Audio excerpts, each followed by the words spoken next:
주여 나를 평화의 도구로 써주소서 하는 기도문을 작성한 프란체스코에게 어느 날 제자가 와서 물었습니다. 선생님은 자신을 어떤 사람이라고 생각하십니까? 어떻게 대답했을 것 같아요? 우리가 성자라고 얘기하는 프란치스코가 어떻게 대답했을 것 같습니까? 그는 이렇게 대답했다고 합니다. 이 세상에서 제일 악한 사람이다. 제일 악한 사람이 자기 자신이라는 거죠. 그러니까 제자가 이해할 수가 없는 겁니다. 다들 성자라고 칭송하고 정말 다들 예수 그리스도의 화신이라고 얘기하는 사람인데 자기 자신은 자기 자신을 가장 악한 사람이라고 얘기하니까 도대체 이해할 수가 없었던 거예요. 제자가 다시 물어봅니다.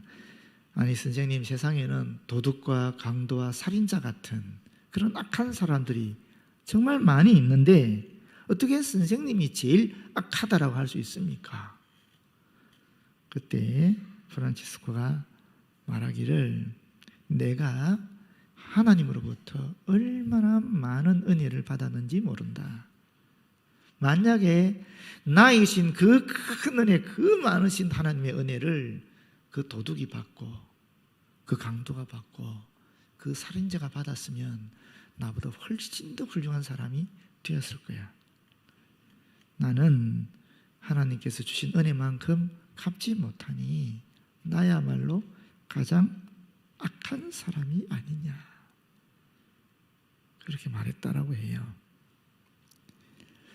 여러분, 프란체스코만 하나님의 큰 은혜를 받은 것이 아닙니다. 저와 여러분이 다 하나님의 엄청난 은혜를 받고 지금 이 자리에 있는 것 아니겠어요? 예수 그리스도의 돌아가심으로 말미암아 그 대속적인 은혜 때문에 사실은 우리가 저 영원한 생명을 가졌을 뿐 아니라 이 땅에서도 하나님을 감히 나의 아버지라 그러면서 그분으로부터 위로도 받고 그분으로부터 능력도 받고 그분과 더불어서 이 땅에서 참 감사하면서 기쁨을 누리면서 그렇게 살아가는 것 아니겠어요?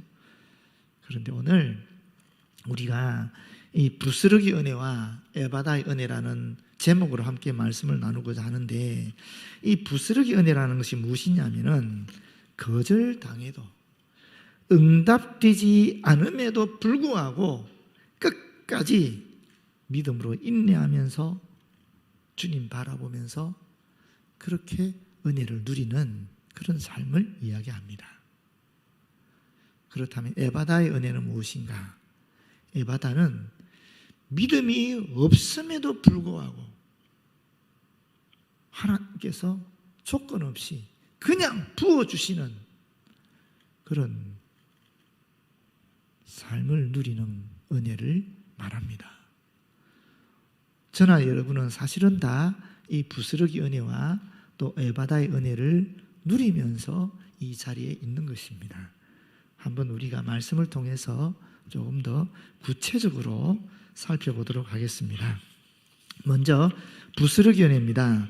24절에 보게 되면 예수께서 두로 지방으로 가셨습니다. 그리고 한 집에 들어갔는데 아무도 모르게 하셨다라는 거예요. 그런데 숨길 수 없더라라고 이야기하고 있습니다. 왜 예수께서 아무도 모르게 하시려고 했는가? 아마 예수께서 일하러 가신 것이 아니라, 복음을 전하기 위해서 가신 것이 아니라 좀 쉬러 가신 것 같아요. 좀 쉬면서 안식하면서 다음 사역을 위한 준비를 좀 세우려고 하셨던 것 같아요. 예수님도 사람이기 때문에 계속 일할 수는 없지 않겠습니까? 좀 쉴 때가 있어야 됐던 거죠.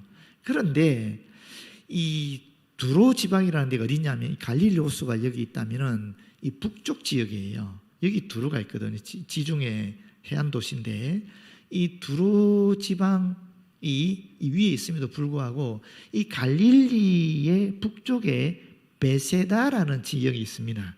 여기에서 예수님께서 오병이어의 기적을 일으킨 거예요. 유대인을 위해서.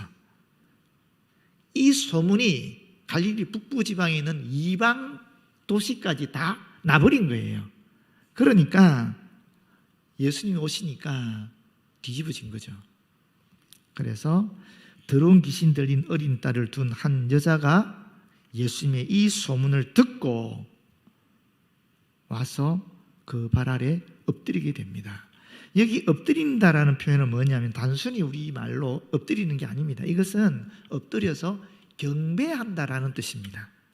그래서 똑같은 구절이 마태복음 15장 22절에 있는데 거기 보면 이 여인이 주 다윗의 자손이라는 표현을 예수님께 하고 있습니다.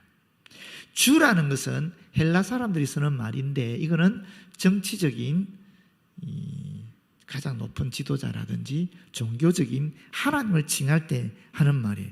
그러니까 예수님을 이 여인은 가장 높으신 하나님으로 그렇게 고백하고 있다는 거예요. 우리가 여기서 일단 먼저 하나 생각해야 될 것이 있습니다. 우리가 이 땅을 살아가면서 이 여인처럼, 딸이 귀신 들린 이 여인처럼 문제들이, 위기가 올 때가 많이 있지 않습니까? 내가 얘기하지 않았던 일들이 발생할 때가 있거든요. 그때 우리가 해야 할 일이 뭔가? 엎드리는 것입니다. 누구에게? 예수님에게. 예수님께 엎드릴 때 우리가 가지고 있는 문제가 해결되기 시작한다는 거예요. 우리가 그것을 먼저 알아야 될 것입니다. 그리고 나서 26절에 보게 되면 이 여인이 누군가? 헬라인이고 또 수로보니게 족속이라고 얘기하고 있습니다. 수로라는 말은 시리아라는 뜻입니다. 이 보니게라는 말은 페니키아라는 뜻입니다.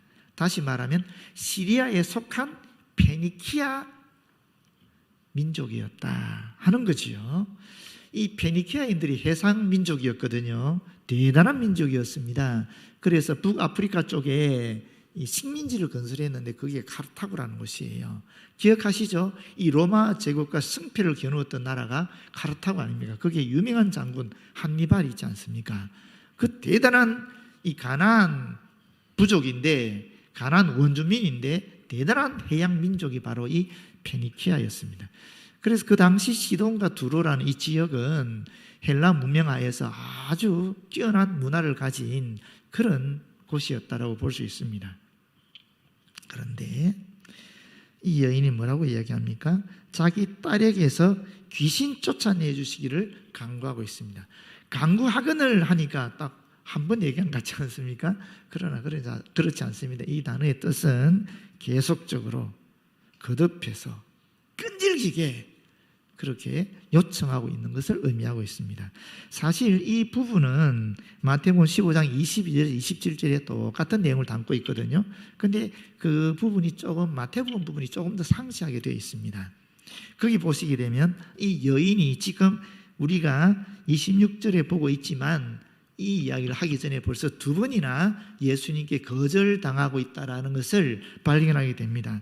첫 번째, 여자가 예수님께 소리 지르면서 자신의 딸을 고쳐주기를 간구했지만 예수께서는 한 말씀도 대답하지 않으셨다라고 기록하고 있어요. 이 여인은 소리 지르면서 내 딸 살려달라고, 내 딸 고쳐달라고, 내 딸 귀신 들렸는데 좀 제발 쫓아내달라고 라고 외쳤음에도 불구하고 예수님이 들은 척도 안 했다라는 거예요. 무시해버렸다라는 것입니다. 거절당했잖아요. 자존심 얼마나 상했겠습니까? 솔직히 안 그렇습니까? 자기는 문화인입니다. 그런데 예수님은 저 갈릴리 어디 시골에서 올라온 사람이에요. 천대받는 민족, 유대 민족의 시골에서 오는 촌놈입니다. 그런데 거절당한 겁니다. 자존심 얼마나 상했겠습니까? 그럼에도 불구하고 계속 소리 지르면서 살려달라고 얘기하는 거예요. 그러니까 제자들이 예수님한테 말합니다. 그 여자의 소원을 들어주시고 제발 좀 보내주십시오. 시끄러워 죽겠습니다. 이렇게 얘기한 거예요. 그때 예수께서 또 뭐라고 얘기하느냐 하면은 나는 이스라엘의 잃어버린 양 외에는 다른 데로 보내심을 받지 않았다. 예수님이 지금 여자의 요청에 대해서 두 번째 거절하고 있는 것입니다. 그 여인이 이 얘기를 들었을까요? 안 들었을까요? 저는 들었으리라고 생각합니다. 두 번 거절당한 거예요. 이런 상황 속에 지금 26절에 또 내 딸 살려달라고, 내 딸 고쳐달라고 귀신 쫓아내달라고 소리 지르면서 예수님께 계속해서 끈질기게 강구하고 있는 것입니다. 이미 두 번이나 거절당했는데, 그런데 예수님이 세 번째인데 여기서는 훨씬 더 지나치게 이 여인을 대하고 있는 모습을 발견하게 됩니다. 보십시오. 예수께서 이르시되 자녀로 먼저 배불리 먹게 할지니 자녀의 떡을 취하여 개들에게 던짐이 마땅치 아니하니라. 여러분 한번 상상해 보십시오. 여러분들이 뭔가 원하는 게 있어서 찾아갔습니다. 그런데 그 사람이 내 말을 들은 척도 하지 않습니다. 그래도 계속 좀 도와달라 그러니까 그 옆에 있는 사람이 아이고 사정이 안 됐는데 좀 도와주세요 라고 얘기했어요. 그런데 그 사람이 하는 말이 나는 우리 애들 건사하기도 지금 힘들어.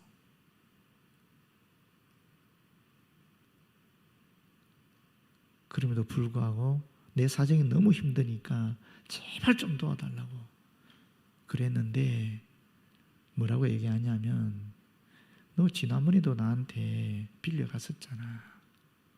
그리고 안 갚았잖아. 근데 또 달라 그러면 그건 사람이 아니지. 인간이 어떻게 그럴 수 있어? 너는 인간보다 아니 짐승보다 못한 존재야. 이렇게 얘기했으면 여러분 어떻게 했어요? 정말 자존심 상해서 더 못 버티지 않겠습니까? 그렇지 않습니까? 사실 우리가 자존심을 버릴지언정 차라리 죽겠다 하는 사람이 얼마나 많이 있습니까? 그런데 이런 이야기를 듣고 그럼에도 불구하고 뭐라고 얘기합니까? 여자가 대답하여 이르되 주여 옳습니다.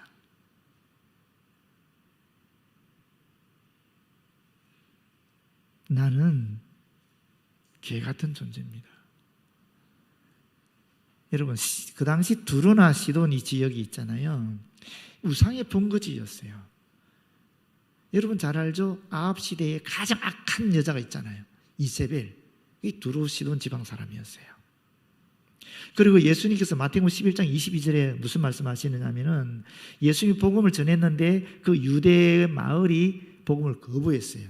그럴 때 하신 말씀이 심판날에 이 동네가 시돈 두로보다 더 크게 벌 받을 것이다. 이런 얘기할 만큼 이 시돈과 두로 지역은 그 당시 이방 땅의 대표적인 부패하고 타락하고 심판받을 수밖에 없는 그런 동네의 도시의 상징이었습니다.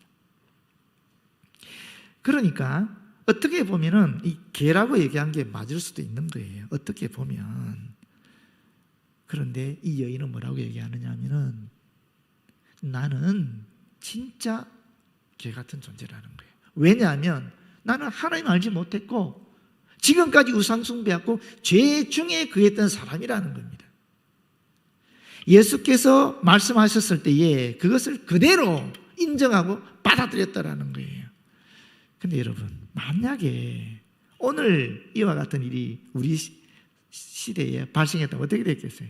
지금 평등을 이야기하고 차별에 대한 금지를 이야기하는 이 시대에 만약에 이런 대우를 받았다, 아마 이 여자는 인터넷에 올렸을 거예요. 자기 얘기를.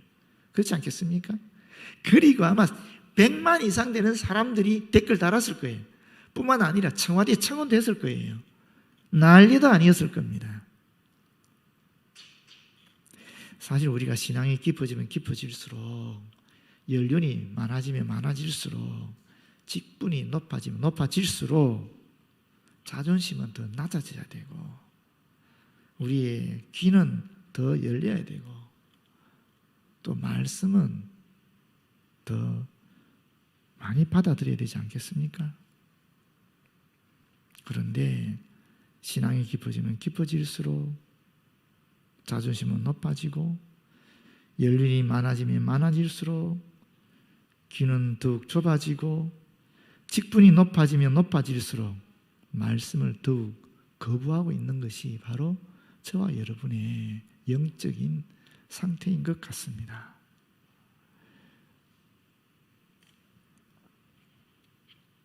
그런데 이 여자는 주님 옳습니다. 주님 옳습니다. 상아리의 개들도 아이들이 먹던 부스러기를 먹나이다. 당시 유대인들은 수염을 길게 길렀거든요. 음식을 먹다 보면 부스러기가 수염에 떨어지잖아요. 그러면 어떻게 하느냐면 빵으로 그 수염에 있는 음식 부스러기를 떨어요. 그리고 그 빵을 던져서 개들이 먹게 해요. 근데 여기 지금 이 상 아래 개라 했는데 이 개는 작은 강아지들을 이야기합니다. 애완견들이에요. 그리고 아이도 어리고 작은 아이들을 이야기하는 것이고요. 부스러기도 작은 조각을 이야기하는 겁니다. 그러면 지금 이 여인이 하는 말 속에 작다는 얘기가 3번이나 나오는 거예요. 그만큼 겸손하게 자기를 작은 존재로, 보잘것없는 존재로 주님 앞에 내세우고 있는 것입니다. 예수께서 이러시되 29절이죠. 이 말을 하였으니 돌아가라 그럽니다. 이제 너의 간구가 응답되었으니 가도 좋다. 이 여자가 돌아가야 될 이유가 어디 있습니까? 이 여자 자신이 한 말 때문에 돌아갈 수 있게 된 것입니다. 같은 병행 구절인 마태복음 앞에서 말씀드린 15장 28절에 보게 되면 이렇게 말씀하고 있습니다. 이에 예수께서 대답하여 이르시되 여자여 내 믿음이 크도다. 내 소원대로 되리라 하시니 그때로부터 그의 딸이 나으니라. 근데 여기 내 소원대로 되리라 하는 뜻이 뭐냐면은 내가 바라는 만큼 내게 이루어질 것이다 하는 말입니다. 내 믿음의 분량만큼 하나님께서 채우신다라는 것입니다. 내 소원의 분량만큼 하나님께서 이루어 주시겠다라고 얘기하고 있는 것입니다. 여러분, 그 뒤에 여자가 집에 돌아가 보니 어떻게 됐습니까? 아이가 침상에 누웠고 귀신이 나갔습니다. 왜 아이가 침상에 누워 있겠습니까? 귀신이 나가기 전에 아마 발작을 했겠지요. 그래서 지쳐서 누워 있는 것입니다. 자고 있는 것입니다. 그런데 여러분, 예수께서 귀신을 축출한 말이라든지 또는 귀신을 축출한 행동을 했다는 기록이 전혀 없습니다. 그렇다면 무슨 뜻이겠어요? 이 여인과 예수님이 대화하는 가운데에 이 여인이 집에 가기 전에 딸은 낳았다라는 거예요. 그렇지 않습니까? 이미 딸은 낳았어요. 그러나 이 여자는 알지 못하는 것입니다. 멀리 떨어져 있으니까. 단지 예수님이 이 여인을 시험하고 있다는 것을 우리는 볼 수 있는 것입니다. 여러분, 언젠가 제가 예화로 말씀드린 기억이 납니다만은 이 벼룩을 연구하는 학자가 있었어요. 이 학자가 뛰어! 그러면 벼룩이 펄쩍 뛰는 거예요. 그래서 다리 하나를 떼냈어요. 그리고 뛰어! 그러니까 또 벼룩이 펄쩍 뜁니다. 다리를 또 하나 더 떼냈어요. 또 뛰어! 또 펄쩍 뛰어요. 다리 하나가 남았습니다. 뛰어! 못 뛰는 거예요. 그리고 다리를 마저 떼버렸습니다. 뛰어! 뛸 수가 없죠. 또 큰 소리로 뛰어! 그래도 못 뛰는 거예요. 그리고 나서 이 학자가 결론을 이렇게 맺었습니다. 들어보십시오. 벼룩의 다리를 모두 제거해버리면 벼룩은 청각을 상실한다. 이해됩니까, 여러분? 청각을 상실한다. 뛰어야 해도 못 뛰니까 청각을 상실해서 못 뛴다고 보는 거예요. 무슨 얘기냐면 중요한 본질을 보지 못하고 엉뚱한 결론을 내릴 수 있다라는 겁니다. 여기도 보시게 되면 지금 여기 이 예수께서 이 여인을 향하여 지금 차별하고 있는가, 괴 취급하고 있는가, 멸시하고 있는가, 이게 본질이 아니라는 거예요. 예수님은 지금 이 여인을 시험하고 있는 것입니다.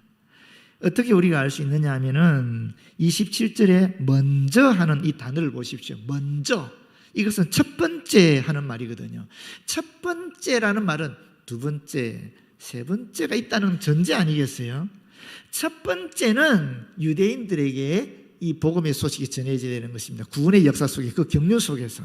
그럼 두 번째는 이방인이죠. 이게 전제되어 있는 겁니다. 그런데 아브라함이 하나님께 네가 비로소 나를 경외하는 줄 알겠다라고 인정받은 때가 언제입니까? 이삭을 바치고 난 후입니다. 하나님께서는 우리에게 큰 은혜를 끼치기 위해서 그에 상응하는 큰 시험을 주신다라는 거예요. 이 시험을 이길 때에 이 큰 은혜를 누릴 수 있게 되는 것입니다. 지금 이 여인은 이 큰 시험을 무려 3번이나 거절당하고 심지어 자신을 개처럼 취급하는 가운데에서도 자기 자존심을 죽이고 예수 그리스도의 말씀을 온전히 그대로 받아들이고 계속 주님께 간절히 자기의 소원을 아뢰었을 때에 그 소원이 이루어졌다라는 것입니다. 큰 은혜가 임했다라는 것입니다. 여러분, 우리가 이런 은혜를 누릴 때가 있습니다. 우리의 소원을 주님 앞에 아뢰을 때에 어떤 경우에는 주님께서 내 말을 듣지 않는 것 같아요. 응답되지 않아요. 심지어 하나님의 부재를 내가 스스로 경험할 때가 있습니다. 그러나 그때 주님은 우리를 시험하고 있는 것입니다. 그 더 큰 은혜를 주시기 위해서 우리를 시험하고 있다는 거예요. 여러분 과거 속에 그런 경험들이 있었을 거예요. 그것을 부스러기 은혜라고 이야기할 수 있습니다. 반면에 에바다 은혜가 있습니다. 이 에바다 은혜는 보십시오. 예수께서 다시 두로 지방에 나와 시돈을 지나고 데가볼리 지방을 통과하여 갈릴리 호수에 이르시매, 여기 두로 위에 시돈이 있거든요. 그리고 데가볼리라는 것은 데카 10개, 볼리는 폴리스 10개의 도시를 얘기합니다. 오늘의 이 요르단 지역입니다. 그러니까 두로와 시돈을 해서 빙 돌아서 요르단 지역인 이 갈릴리 호수 동편으로 가셨다가 다시 갈릴리 호수로 올라오셨다라는 거예요. 그런데 그때 무슨 일이 있느냐면은 사람들이 귀 먹고 말 더듬는 자 데리고 예수님께 나와서 안수하여 주시기를 간구하고 있습니다. 여기에 묘한 말이 있어요. 이 귀 먹고 말 더듬는 사람의 믿음 이야기 전혀 없습니다. 이 사람이 고쳐달라고 요청하는 얘기 전혀 없습니다.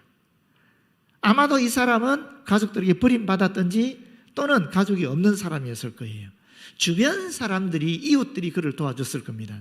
그 이웃들이 예수님의 소문을 듣고 이 사람을 데려간 거예요. 누구의 믿음으로? 이웃의 믿음으로. 자기의 믿음 아닙니다. 자기 요청 아닙니다. 순전히 이웃 사람의 사랑의 섬김을 통해서 이 사람이 주님 앞에 간 거예요. 그리고 주님께서 이 사람을 따로 데리고 무리를 떠나서 손가락을 그의 양귀에 넣고 침을 뱉어 그의 혀에 손을 대시며 하늘을 우르르 단식하시며, 굉장히 안타깝다는 거죠. 정말 불쌍히 여기겠다라는 것입니다. 그에게 이르시되 에바다 하시니 이는 열리라 하는 뜻이라. 에바다, 완전히 열리다라는 뜻이거든요.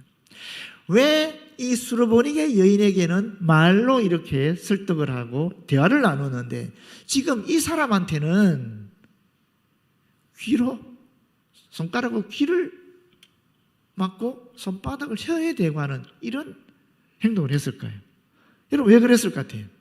당연히 이럴 수밖에 없는 겁니다. 왜? 이 사람 귀가 먹은 사람이에요. 귀가 안 들려요. 귀가 안 들리니 무슨 대화를 합니까? 몸으로 느끼게 해주는 거예요. 손가락을 귀에 대고 손바닥을 혀에 대해서 하나님의 손길을, 그리스도의 손길을 몸으로 느끼게 해준 것입니다. 그리고 주님이 에바다라 그랬을 때 빛이 있으라 하신 것처럼, 어둠 속에 빛이 생긴 것처럼 에바다 하니까 귀가 열리고 말을 더듬던 것이 사라지면서 똑바로 말하게 됐다라는 거예요. 여러분, 우리에게는 이런 에바다의 은혜도 있습니다. 내가 전혀 요청하지 않았는데, 내가 주님께 전혀 간절히 기도하지 않았음에도 불구하고 그냥 부어주시는 하나님의 은혜를 우리가 누릴 때도 있었거든요. 그렇지 않습니까? 사실 저와 여러분의 삶 속에는 이런 부스러기 은혜와 이 에바다의 은혜가 함께 있는 것입니다. 어떤 때는 부스러기 은혜로, 어떤 때는 에바다의 은혜로 하나님께서 우리에게 주셨던 것입니다. 그래서 오늘 저와 여러분 여기 있는 것입니다. 이제 여러분 어떻게 해야 되겠습니까? 어떻게 해야 되겠습니까? 신앙이 깊어졌습니다. 연륜도 많아졌습니다. 직분도 높아지고 있습니다. 부스러기 은혜와 에바다의 은혜를 통해서 이런 은혜를 우리가 누리고 있는데 어떻게 해야 되겠습니까?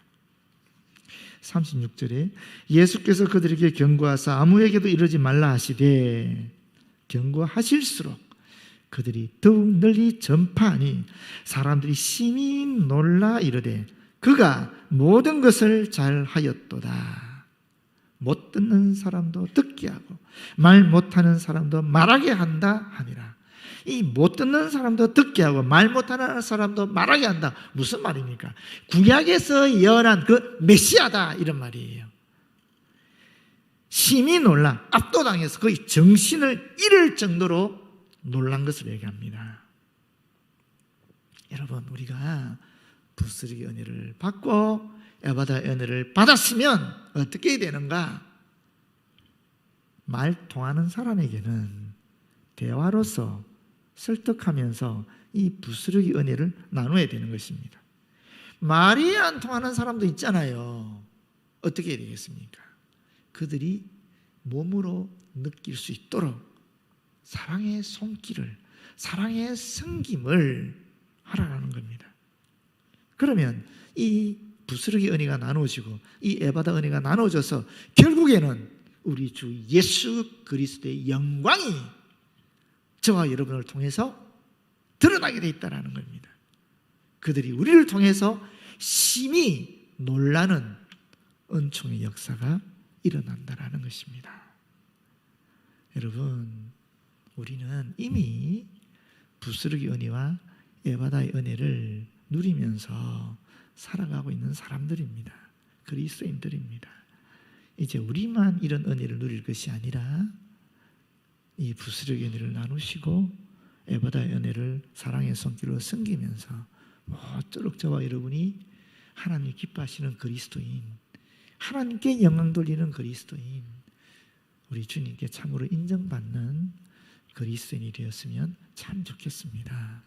기도하겠습니다. 아버지 고맙고 감사합니다.